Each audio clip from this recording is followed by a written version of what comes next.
Почитувани средства за јавно информирање, почитувани граѓани, денешнава пресконференција се со цел да оддадеме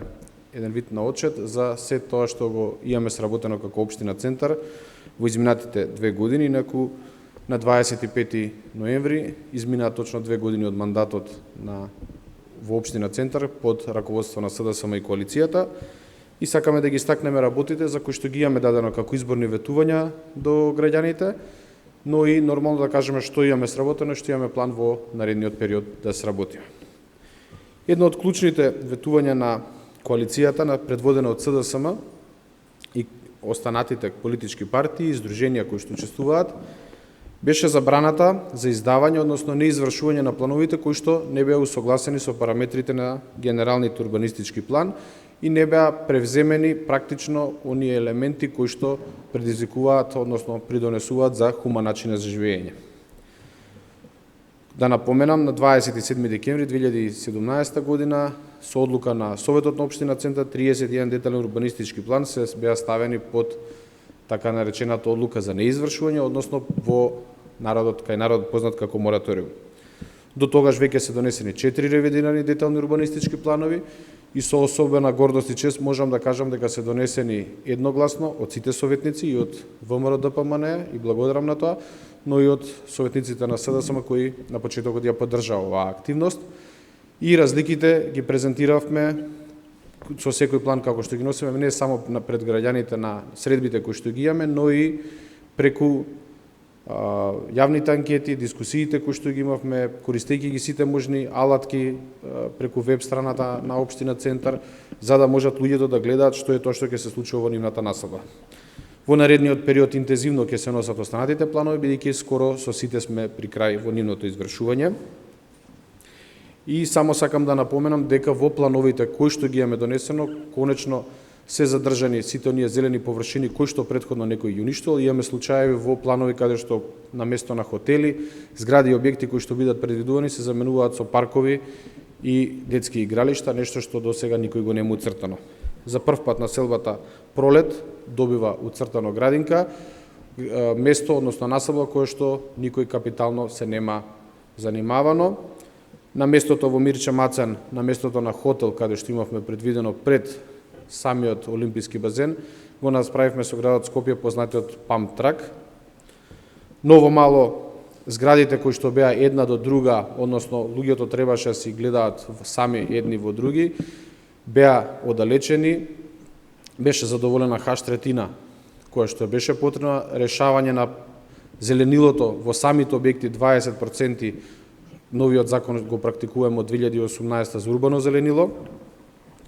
беа дополнети со нови паркови и нови игралишта и тоа е практика што ќе следува и во новите детални урбанистички планови. Општината ја преземавме со долг околу 4,5 милиони евра. 2 милиона евра према обврски према добавувачи и 2,5 милиона евра судски пресуди или судски предмети кои што ги имавме. И покрај тоа што имаме мораториум и главното финансирање на општината е од издавање на одобренија за градина, односно комуналии, ние успеавме да исчистиме општината од долгови без никаква помош финансиска ниту од владата, ниту од било кој, да не должиме никој на никого до ден денешен и на сметката да имаме околу 150 милиони денари.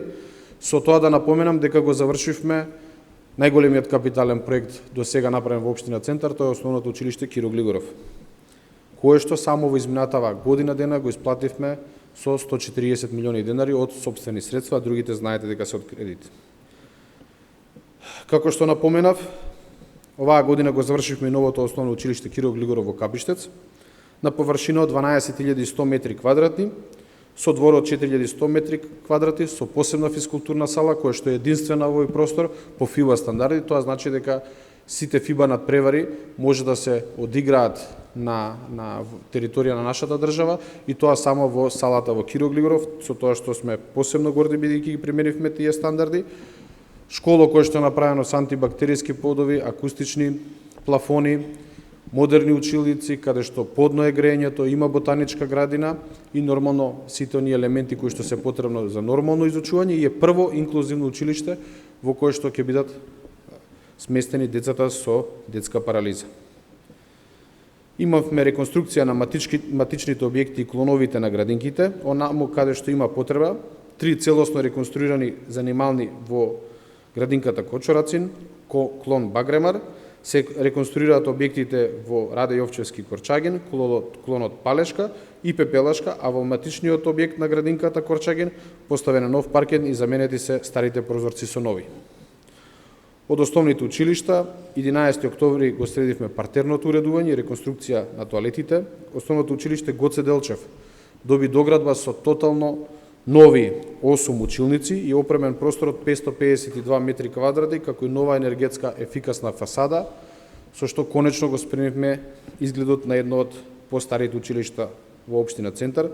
Димитар Миладинов доби нова енергетски ефикасна фасада и фасадна столарија, прозори и врати и термоизолационен кров, а наскоро ќе се смени и паркетот во физкултурната сала. Основното училиште Кочорацин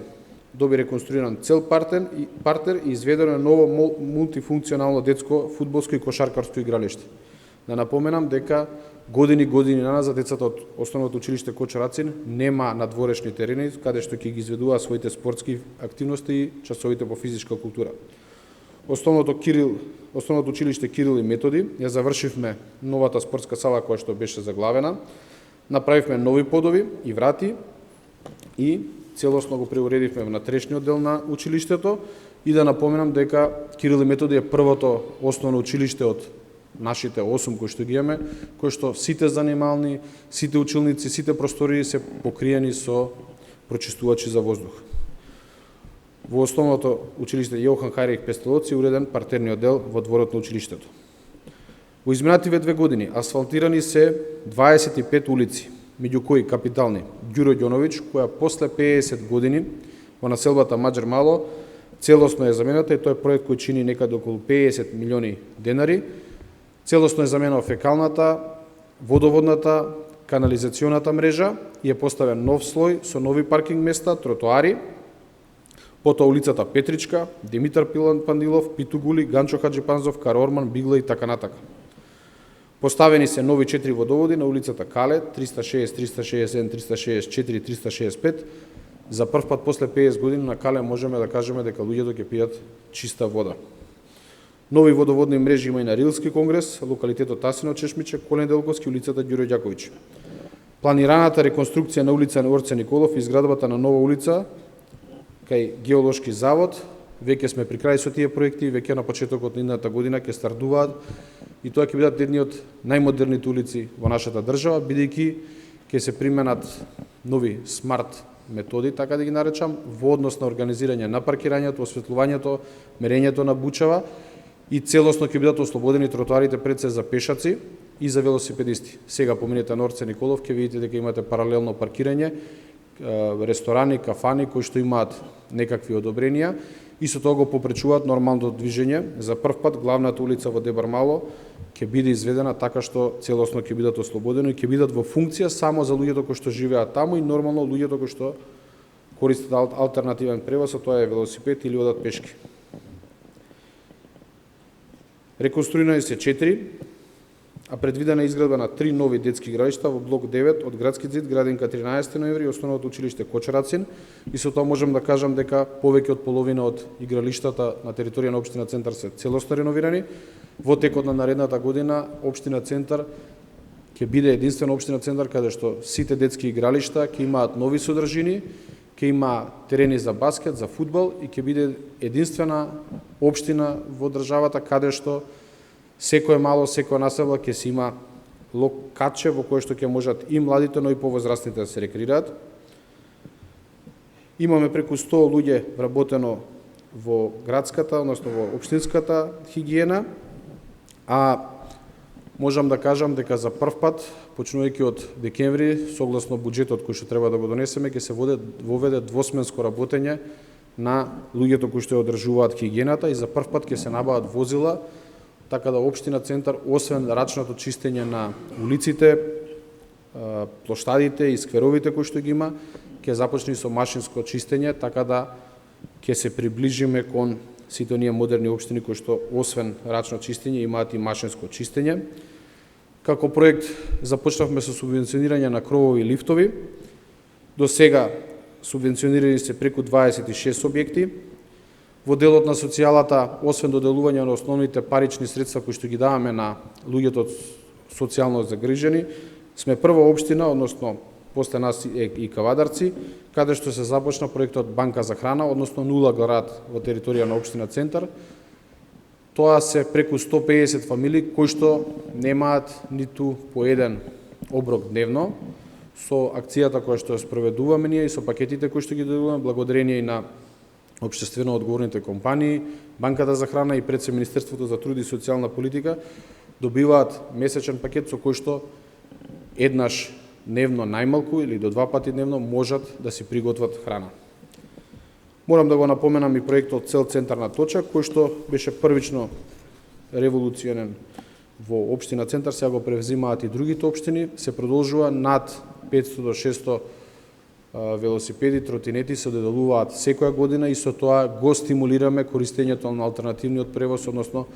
не употребата на возилата, а употребата на други алтернативни превози, со што придонесуваме нашите граѓани да ги менуваат навиките и со тоа да влијаеме директно и на животната средина, но и на